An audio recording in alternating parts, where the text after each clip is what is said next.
So guys, क्या आप भी अपनी इनकम टैक्स रिटर्न फाइल करते वक्त इन तीन बातों का ध्यान रखते हैं?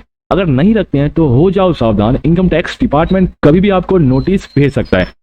सो गाइस, वो ऐसी तीन बातें कौन सी हैं जो आपको अपनी आईटीआर फाइल करने से पहले ध्यान रखनी है ताकि आपकी आईटीआर सही से फाइल हो सके।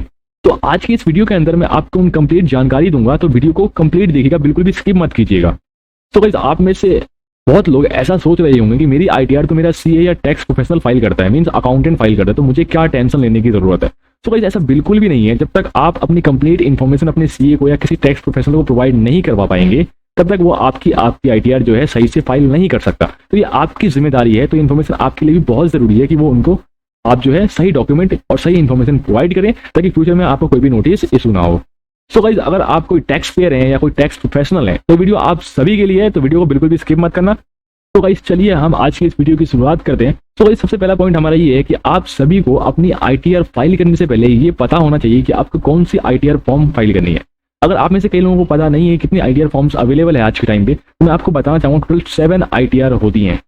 इनमें से आपको आईटीआर 1 फाइल करनी है, आईटीआर 2, 3, 4 या 5 या 6 फाइल करनी है, 7 फाइल करनी है। इनमें से कौन सी आपको आईटीआर फाइल करनी है, ये आपके कॉन्स्टिट्यूशन ऑफ बिजनेस और आपके इनकम सोर्सेज डिसाइड करते हैं। अगर आप एक इंडिविजुअल हैं और अपना प्रिजम्पटिव इनकम जनरेट करते हैं और उसमें अपनी आईटीआर भेजना चाहते हैं, तो आपको अपनी आईटीआर 4 फाइल करनी होती है गाइस। ओके, अगर आप कोई डायरेक्टर हैं, ट्रेडिंग करते हैं, FNO etcetera, share sale purchase करते हैं, तो आपको आईटीआर 3 फाइल करनी है। किसी कंपनी में आप डायरेक्टर हैं या किसी फर्म में आप पार्टनर हैं, तो कौन सी आईटीआर फाइल करेंगे। तो इन सभी के ऊपर मैंने एक डिटेल में वीडियो बना रखी है। वीडियो का लिंक डिस्क्रिप्शन में अवेलेबल है। इसके अंदर मैंने आप सभी को बता रखा है कि किस पर्सन को इनकम सोर्सेज के अकॉर्डिंग कौन सी आईटीआर फाइल करनी है। उस वीडियो को कंप्लीट देखिए, लिंक आपको डिस्क्रिप्शन के अंदर मिल जाएगा।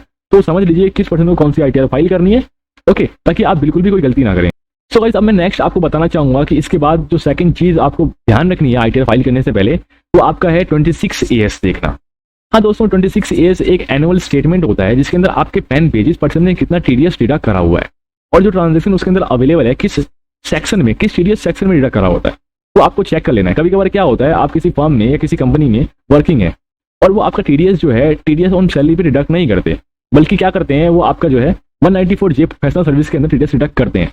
तो इस केस में वो कौन सी आईटीआर फाइल करे, आईटीआर 1 सैलरी इनकम की या आईटीआर 4 जो कि बिजनेस इनकम की होती है। तो मैं आपको बताना चाहूंगा गाइस, ये सभी जानकारी आपको आपके 26AS के अंदर मिल जाएगी। कोई इन्फॉर्मेशन मिसमैच तो नहीं है, आपको चेक करना होगा खुद से, खुद ब खुद।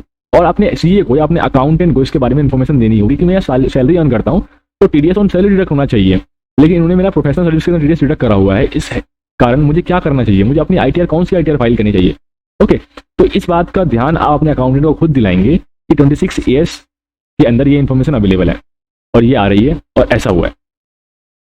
तो आप अपने 26AS को जरूर चेक कर लें अपनी आईटीआर फाइल करने से पहले। अब मैं आपको बताऊंगा कि 26AS कैसे आपको डाउनलोड करनी है या देखनी है इनकम टैक्स पोर्टल पे। तो इनकम टैक्स पोर्टल पे 26AS देखने के लिए आप आ जाइए अपने इनकम टैक्स की ऑफिशियल वेबसाइट पे। यहाँ लॉगिन पे क्लिक करेंगे। अगर आपने रजिस्ट्रेशन नहीं कर रखा है, पहली बार कर रहे हैं, तो रजिस्टर पे क्लिक करके आप रजिस्ट्रेशन कर लीजिए। उसके बाद आप लॉगिन करेंगे, अपना पैन नंबर आपका लॉगिन के लिए यूजर नेम होता है, उसके बाद पासवर्ड डाल के आप लॉगिन कर लेंगे। और मैं यहाँ पे लॉगिन कर देता हूँ। तो गाइस, अब आपको 26AS डाउनलोड करने के लिए पोर्टल पे लॉगिन करना है। ई फाइल पे क्लिक करेंगे, इनकम टैक्स रिटर्न पे क्लिक करेंगे, देन आपको व्यू फॉर्म 26AS एक टैब अवेलेबल है, यहाँ पे क्लिक करेंगे। क्लिक करने के बाद कुछ ऐसा इंटरफेस आएगा, कंफर्म पे क्लिक कर देंगे। कंफर्म पे क्लिक करने के बाद चेक इन करेंगे, प्रोसीड पे क्लिक करेंगे। देन गाइस, आप क्या करेंगे, फर्स्ट ऑप्शन अवेलेबल है, click view tax credit form 26AS annual tax statement जो भी होता है आपका, इस पर क्लिक करके आगे प्रोसीड करेंगे। आगे प्रोसीड करने के बाद कुछ ऐसा इंटरफेस आपके सामने ओपन होगा। यहाँ पे आप अपना असेसमेंट ईयर जो है सेलेक्ट करेंगे, किस असेसमेंट ईयर के लिए आप जो है इसे देखना चाहते हैं। तो असेसमेंट ईयर 23-24 जो कि हम फाइनेंशियल ईयर 22-23 के लिए देखना चाहते हैं, एक साल नेक्स्ट होता है, इस ईयर में हम इनकम को असेस करते हैं। तो 23-24 सेलेक्ट करेंगे। अगर आप करंट फाइनेंशियल ईयर के लिए देख रहे हैं, financial year 22-23, HTML then view download पे क्लिक करेंगे। यहाँ पे क्लिक करने के बाद आपको एक्सपोर्ट एज PDF पे क्लिक करना है, तो एक PDF आपकी डाउनलोड हो जाएगी।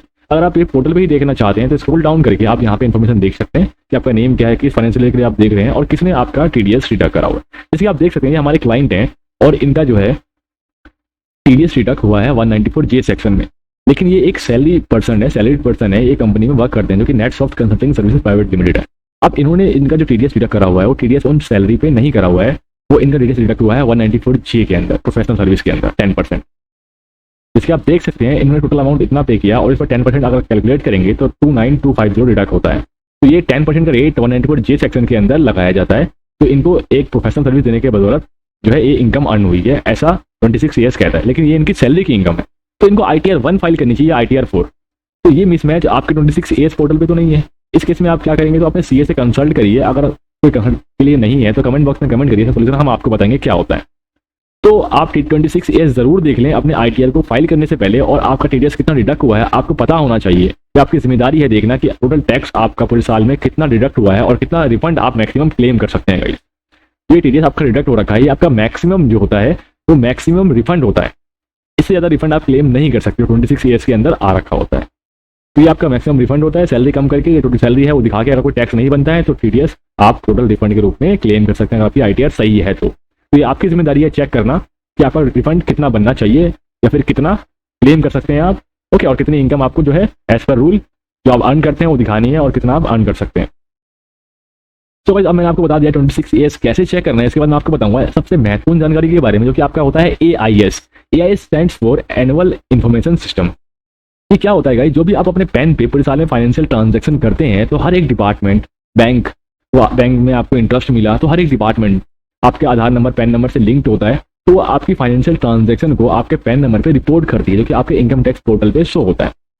तो आपने पूरे साल में कौन कौन सी फाइनेंशियल ट्रांजैक्शन करी है और इनकम टैक्स पोर्टल पे जो इनकम टैक्स डिपार्टमेंट ऑफिसर रहता है वो क्या चेक करता है, क्या क्या इन्फॉर्मेशन उसके पास अवेलेबल रहते हैं। अगर कुछ गलत फाइल करते हैं आप जानबूझ के या गलती से फाइल कर देते हैं तो वो कैसे आपको नोटिस भेज सकता है।